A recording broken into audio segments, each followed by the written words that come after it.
Morning everyone, this is our 17th Lent Reflection and we're in 1 Peter 3, 13 to 16. Now who will want to harm you if you're eager to do good? But even if you suffer for doing what's right, God will reward you for it.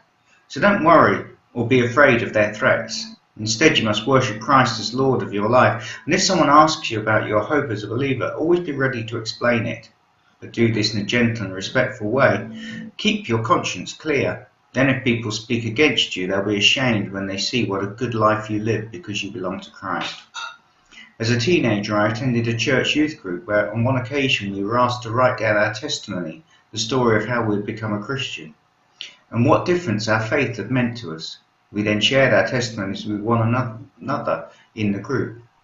You might imagine that this would be very artificial, and I've always been glad of the experience. It helped me to articulate my own story of God, firstly to myself and then to someone else, in the hope that then I would be able to share with a little more confidence that story when the opportunity arose, and I think I was.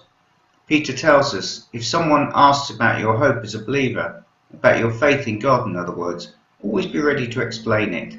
So we need to be prepared to do this well, and as Peter reminds us, with gentleness and respect. Gracious God, help us to be prepared to share our own story, the reason we have for putting our hope in you. Please give us these opportunities and then help us to take them. Amen. And a reminder of the action for the week. This week, take time to think about how God has changed you. Have there been particular moments when you've known that God has been at work in your life? Collect your thoughts and write them in your notebook or journal. God bless you this morning.